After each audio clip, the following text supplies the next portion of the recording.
우리에게 주시는 하나님의 말씀, 시편 2편 1절에서 12절까지 함께 봉독합니다. 어찌하여 이방 나라들이 분노하며 민족들이 헛된 일을 꾸미는가? 세상의 군원들이 나서며 관원들이 서로 꾀하여 여호와와 그의 기름 부은 받은 자를 대적하며 우리가 그들의 맨 것을 끊고 그의 결박을 벗어 버리자 하는도다. 하늘에 계신 이가 웃으심이여 주께서 그들을 비웃으시리로다. 그때에 분을 바라며 진노하사 그들을 놀라게 하여 이르시기를 내가 나의 왕을 내 거룩한 산 시온에 세웠다 하시리로다. 내가 여호와의 명령을 전하노라. 여호와께서 내게 이르시되 너는 내 아들이라.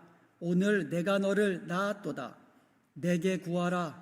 내가 이방 나라를 내 유업으로 주리니 네 소유가 땅끝까지 이르리로다.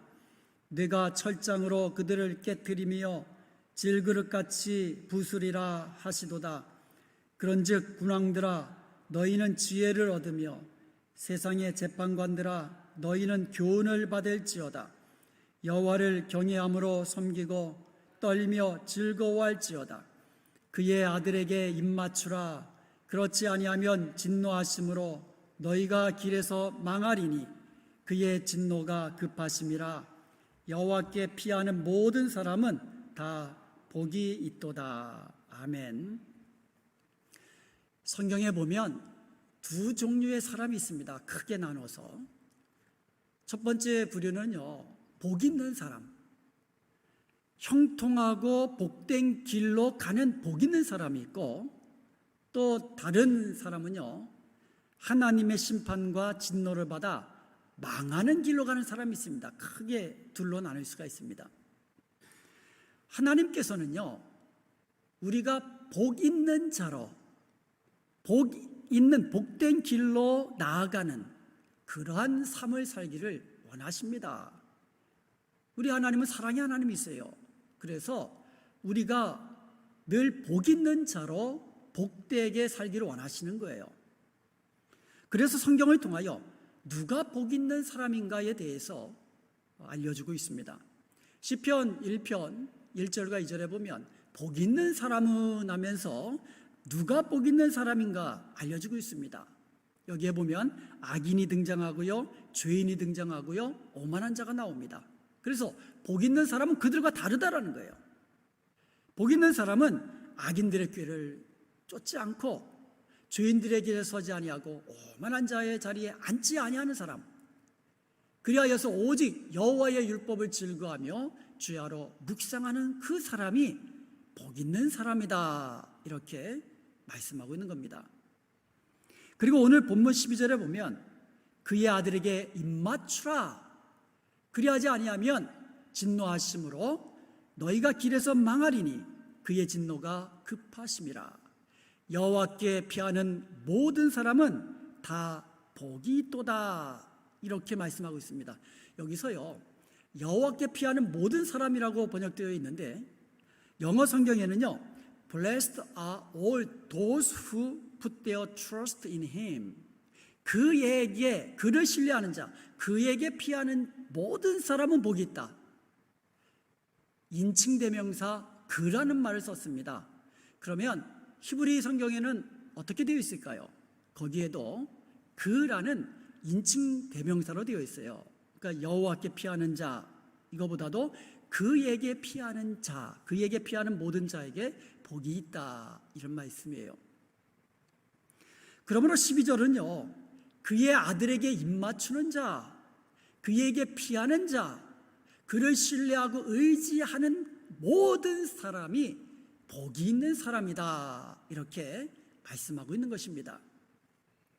사도행전 4장 25절과 26절에 의하면 시편 2편의 저자는 다윗입니다. 그래서 시편 2편에 보면 누가 이 시를 지었는지 기록이 없지만 사도행전 4장 25절과 26절에 보면 다윗이 이것을 지은 것으로 그렇게 우리에게 알려주고 있습니다. 그런데 사도행전 4장 26절에서 시편 2편 2절을 인용하면서 이렇게 이야기합니다. 여호와와 그의 기름 부은 자라는 말을 주와 그의 그리스도라는 말로 바꿔서 이야기를 합니다. 그러니까 주와 그의 그리스도. 그러므로 시편 2편은요 1차적으로는 다윗에게 하신 말씀이에요. 그렇지만 궁극적으로는 그리스도로 오시는 예수님에 대한 예언의 시인 줄로 믿습니다. 그래서 시편 2편은 메시아 예언시, 특별히 왕으로 오시는 메시아, 왕이신 메시아로 오시는 그와 같은 예언시로 우리에게 알려지고 있는 겁니다. 여기에 기름 부음 받은 자라는 말이 나오죠. 이 기름 부음 받은 자라는 말은 히브리어로 하면 메시아, 헬라어로 하면 그리스도, 다 같은 말들이에요. 구약에서요 왕과 제사장과 선지자들을 세울 때에 성별의 의미로, 그리고 헌신과 섬김의 의미로 기름을 부어 세웠어요. 그러므로 다윗이요 왕으로 세움 받을 때에 기름으로 부음 받았거든요. 그래서 다윗은 기름 부음 받은 자예요. 그런데요 신약에서는요 예수님이 왕이요 선지자요 그리고 이 제사장, 이 세 가지 직분을 동시에 수행하는 메시아, 그리스도라고 이야기하고 있어요.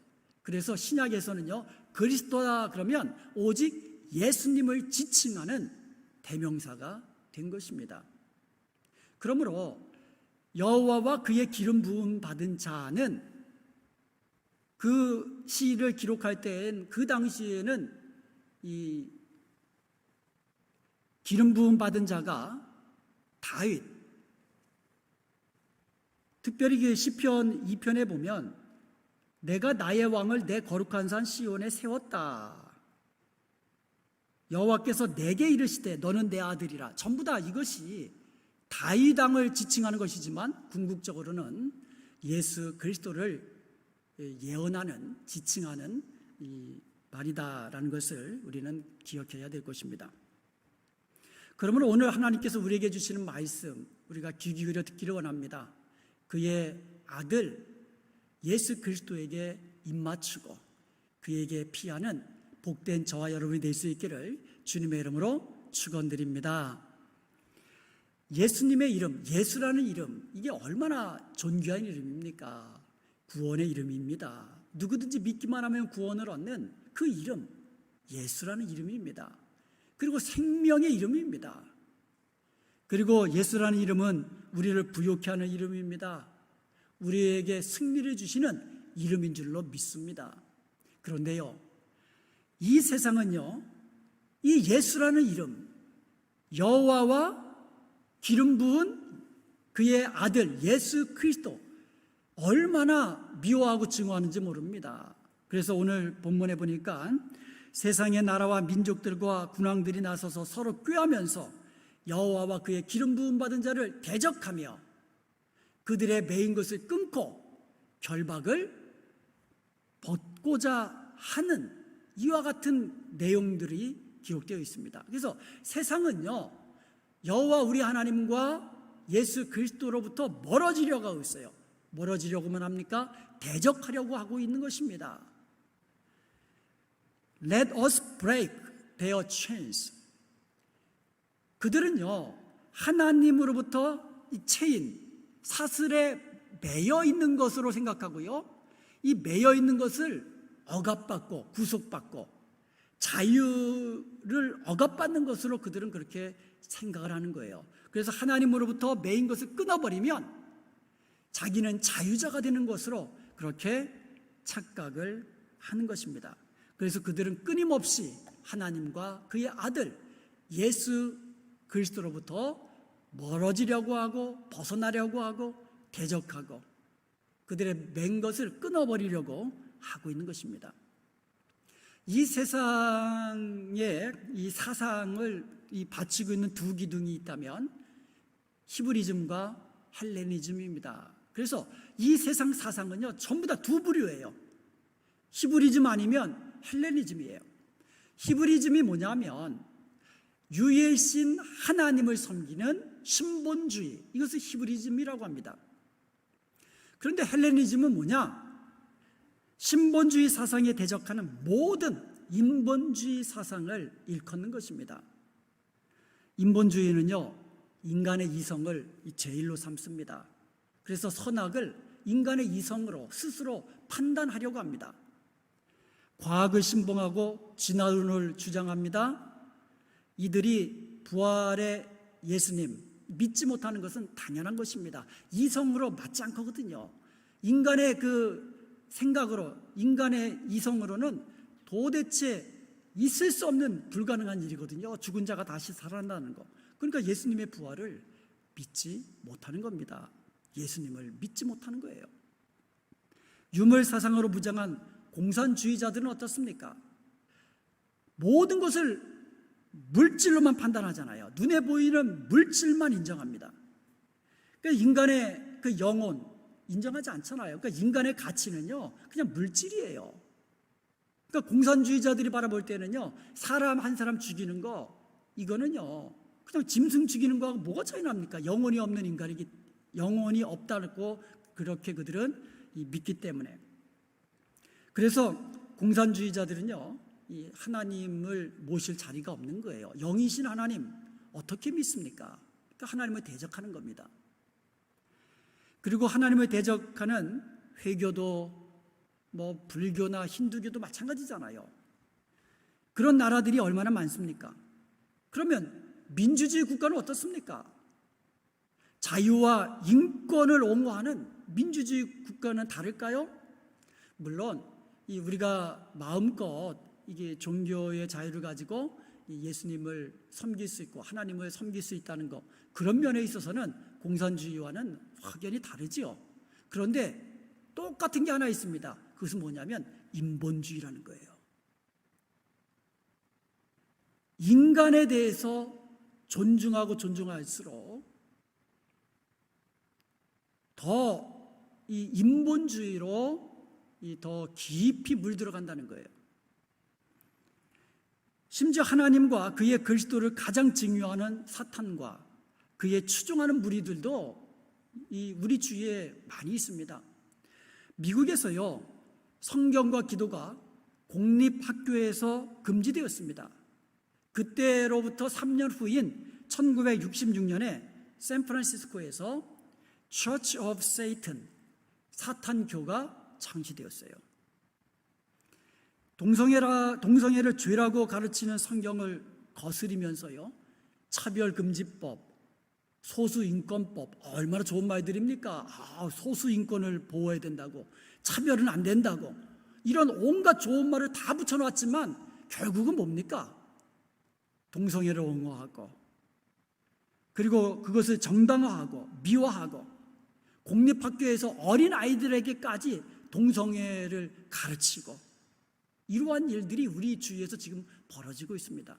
한국에서도요, 이런 법이 지금 몇 번 부결됐어요. 근데 또 올라왔어요. 차별금지법, 소수인권법, 이것이 또 올라왔습니다. 이것이 가결되잖아요. 그러면 강단에서 목사들이요, 동성애는 죄입니다라고 말할 수 없어요. 그렇게 말하면 이게 법에 위축되는 겁니다.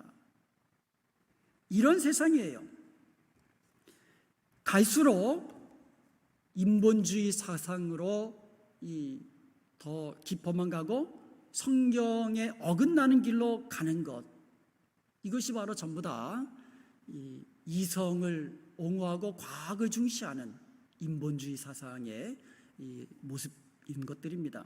이것들은 하나예요. 모두 다 여호와와 그의 기름 부음 받은 자들을 대적하며 그들의 맨 것을 끊고 그의 결박을 벗어버리고자 함이라. 그들은 하나님이 없다고 합니다. 하나님 없이 살려고 합니다. 스스로 지혜 있다 하면서 자기 마음대로 살려고 합니다. 그들은 한결같이 하나님께 묶이면 자기가 자유 없는 종이 된 것처럼 그렇게 생각하기 때문인 것이에요. 이들에 대한 하나님의 반응이 나옵니다. 하나님이 하나님을 대적하는 무리들을 바라보시면서 4절에 보니까 웃으신다고 그랬어요. 비웃으신다고 말씀하고 있어요. 어이가 없으신 거죠. 그리고 5절에 보면 분을 발하신다고 그랬어요. 그리고 그들이 깜짝 놀랄 정도로 진노하신다고 말씀하고 있습니다. 그리고 6절에 보니까 하나님의 왕을 기름 부어 거룩한 산 시온에 세우십니다. 그리고 이어서 7절에 보면은요, 하나님이 세우신 그 왕에게 너는 내 아들이라, 오늘날 내가 너를 낳았도다 말씀하고 있는 것입니다. 너는 내 아들이라.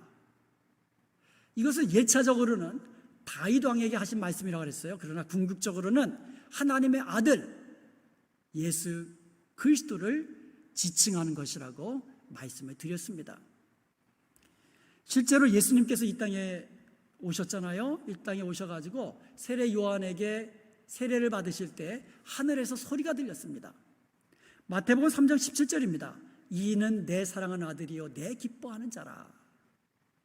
이는 내 사랑하는 아들이라. 그리고 예수님이요 베드로와 야고보와 요한을 데리고 이제 변화산에 올라가십니다. 그때에 호련히 빛난 구름이 그들을 덮으시며 구름 속에서 소리가 났습니다. 마태복음 17장 5절입니다. 이는 내 사랑하는 아들이요 내 기뻐하는 자니 너희는 그의 말을 들으라. 이처럼 예수님에 대해서 내 사랑하는 아들이다, 내 기뻐하는 자다, 이렇게 세례 받으실 때에도 변화산에서도 하늘에서 음성으로 말씀해 주셨던 것입니다. 하나님은 그의 아들 예수 그리스도를 만왕의 왕으로 세우셨습니다. 그를 통해 영원히 무너지지 아니하는 하나님의 나라를 세우시고 그의 소유를 땅끝까지 이르게 하셨습니다. 그리고는 철장 권세로 하나님을 대적하는 모든 무리들을 질그릇같이 부수게 하신 것입니다. 그리고는 그의 아들에게 입맞추라고 말씀하고 있어요.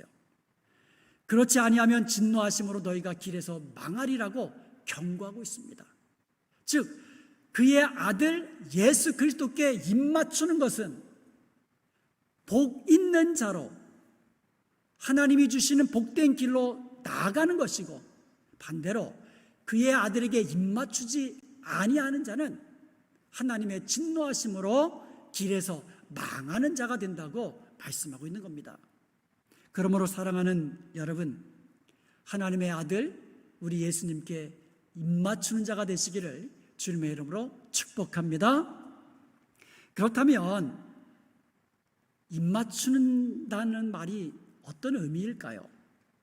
예수님께 입맞춘다, 이게 무슨 의미일까요?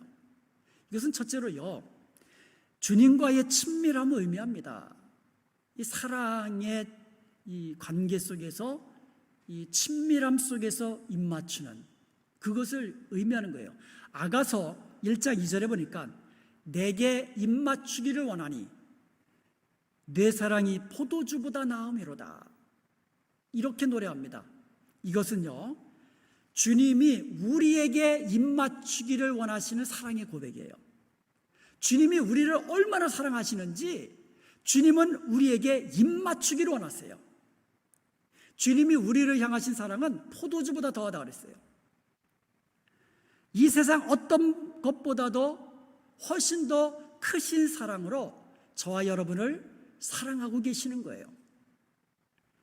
아가서 8장 6절에서 노래한 것처럼 죽음보다 강한 사랑으로 우리를 사랑하십니다. 얼마나 사랑하셨습니까?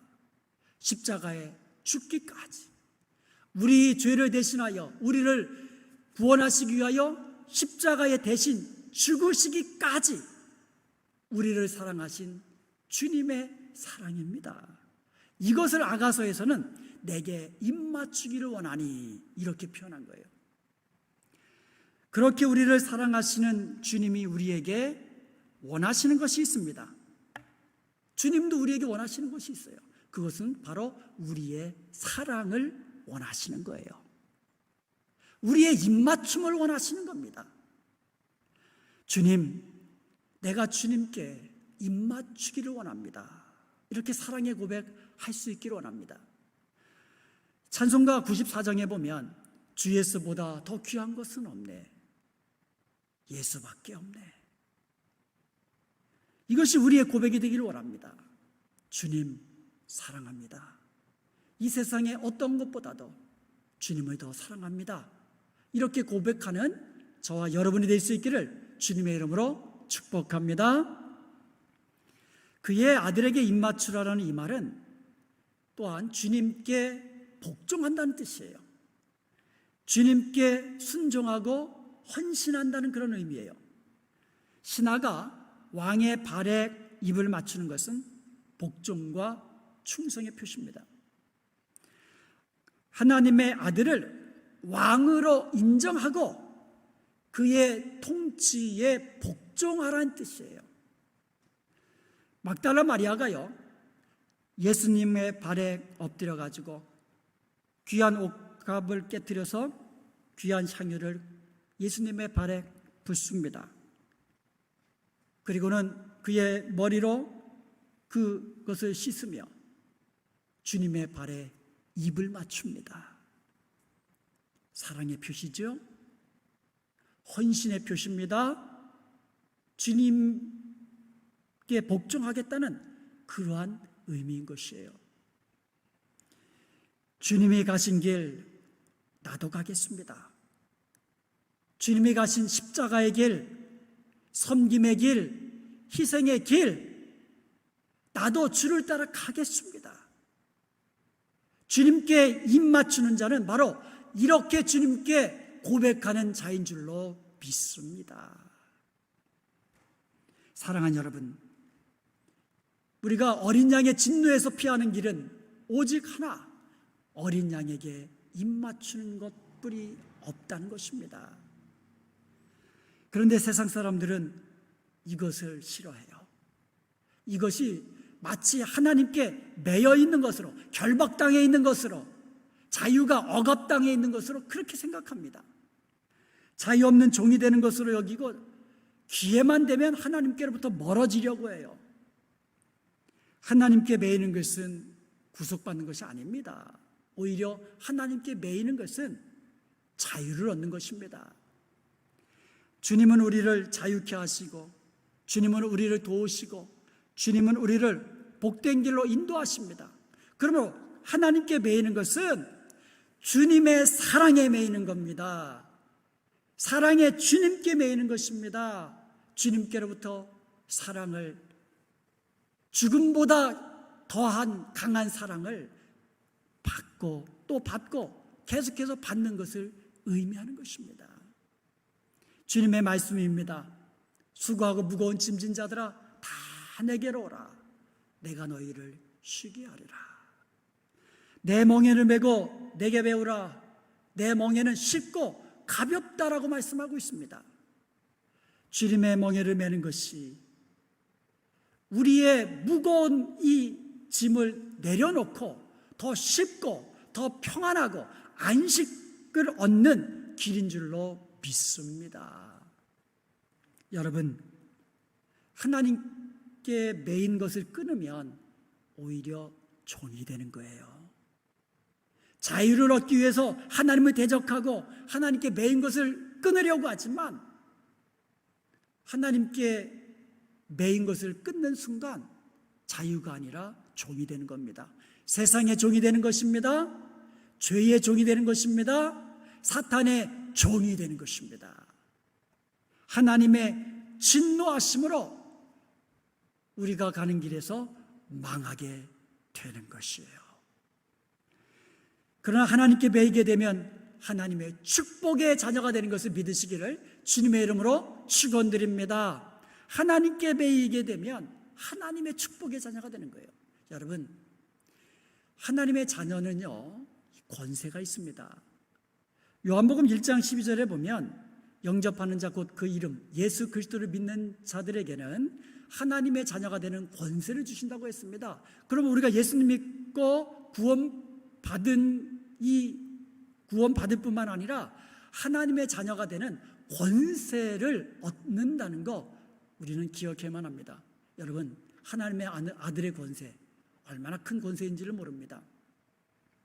하나님의 자녀가 되면 첫째로 부모의 것을 내 것으로, 부모의 것을 유업으로 받는 그와 같은 축복을 누리게 됩니다. 제가 어렸을 때에 이제 아이들하고 친구들하고 놀잖아요. 그러다가 이제 때가 되면은 어디 가서 먹어야 되잖아요. 근데 그때 무슨 마음대로 식당에 가서 먹을 수가 있습니까? 어디 갑니까? 그럼 어떻게 합니까? 제일 가까운 집에 가는 거잖아요. 야, 우리 집에 가자.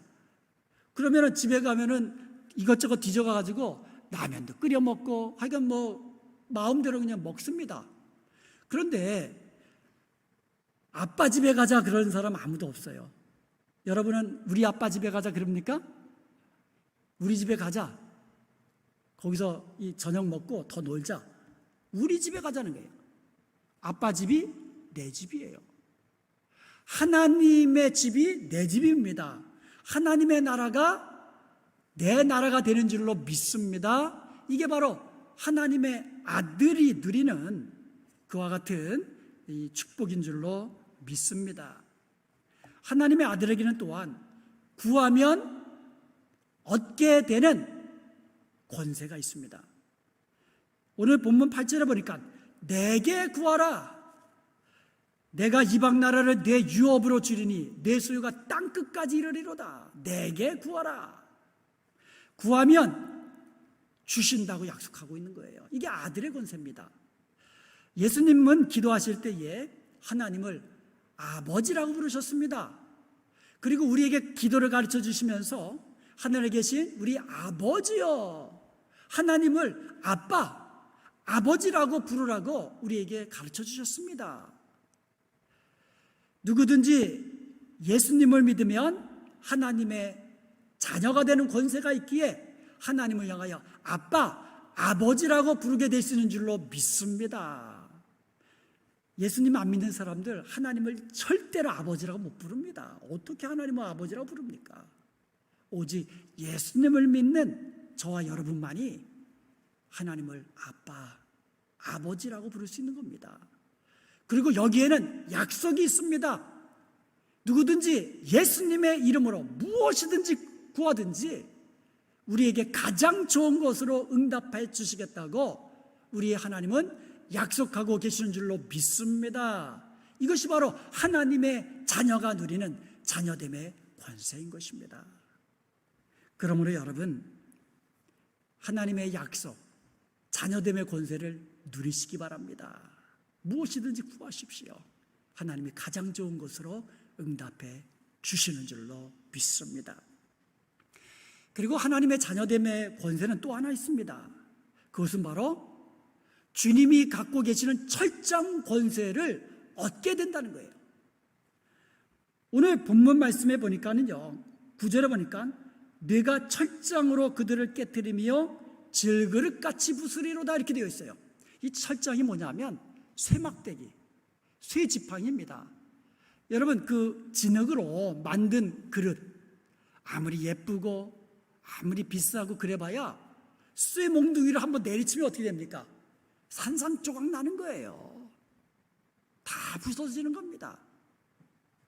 질그릇같이 깨트리는 철장 권세, 주님의 손에 있는 줄로 믿습니다. 그래서 주님께서는 그 철장 권세로요, 사탄을 이기시고요, 죄를 이기시고요, 죽음을 이기신 줄로 믿습니다.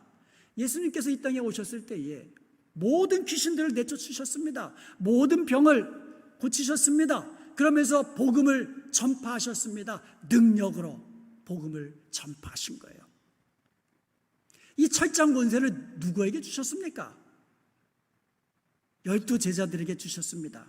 그래서 12 제자들에게 더러운 귀신을 내쫓으며 모든 약한 것과 모든 병을 고치시는 권능을 주셨다라고 말씀하고 있습니다. 그리고 또 누구에게 주셨습니까? 70인의 제자들에게 주셨습니다. 그리고 또 누구에게 주셨습니까? 오직 성령이 너에게 임하시면 너희가 권능을 받고 예수님 믿고 성령 받은 저와 여러분에게 주신 줄로 믿습니다. 계시록 2장 26절과 27절에 보면은요, 이 계시록은요, 사도 요한이 이 천상의 모습을 보고 우리에게 공개한 거예요. 마지막 때에 되어질 일들을 우리에게 그 비밀을 공개하신 거예요. 주님께서 사도 요한을 통해서. 그런데 계시록 2장 26절과 27절에 보면은요, 주님에게 만국을 질그릇같이 깨트리는 철장 권세가 주님께 있습니다. 그런데 이 철장 권세를 누구에게 주시느냐 하면 이기는 자와 끝까지 주님의 일을 지키는 자에게 만국을 질그릇같이 깨트리는 이 철장 권세를 주시겠다고 그랬어요. 만국을 다스리는 이 권세를 주신다고 말씀하고 있습니다. 사랑하는 여러분, 예수님을 믿고 하나님의 자녀된 우리에게는 예수 이름의 권세, 하나님의 자녀됨의 권세가 있는 줄로 믿습니다. 이것을 우리는 누리며 살아야 돼요. 이 권세로 세상을 이기며 죄를 이기며 사탄과의 영적 전쟁에서 이기는 자로 살아가야 될 줄로 믿습니다. 사랑하는 여러분, 하나님께서 우리에게 원하시는 것이 있습니다. 그것은 복 있는 자로 살아가라는 거예요. 복 있는 자가 되라는 겁니다. 망하는 자가 되지 말라는 겁니다. 저와 여러분에게 복 있는 자로 살게 하시기 위해서 우리에게 말씀하시는 게 있습니다. 그 아들에게 입맞추라. 그 아들에게 입맞추라. 이것은 우리가 주님께서 주시는 축복을 누리는 길입니다. 복된 길로 나아가는 길입니다. 그의 아들에게 입맞추라. 주님을 사랑하십시다. 이 세상 어떤 것보다도 주님을 더 사랑하십시다. 주님과 더 가까이 주님과 친밀한 사랑의 관계를 누리며 사십시다. 그리고 주님께 복종하며 사십시다. 주님의 말씀에 순종하며 사십시다. 주님을 신뢰하고 주님을 의지하고 주님께 피하는 자로 사십시다. 그러면 주님께서 복을 주시고 복 있는 자로 살게 하시는 줄로 믿습니다. 그리하여서 하나님의 자녀되는 권세를 누리며 사는 성도가 되기를 주님의 이름으로 축원드립니다. 하나님의 자녀가 되는 권세, 하나님의 나라를 유업으로 받고 무엇이든지 구하면 가장 좋은 것으로 우리가 응답받으며 주님이 주시는 철장 권세로 죄와 싸워 이기며 세상과 싸워 이기며 사탄과의 영적 전쟁에서 싸워 이기는 복된 성도들이 다 되시기를 주님의 이름으로 축원드립니다.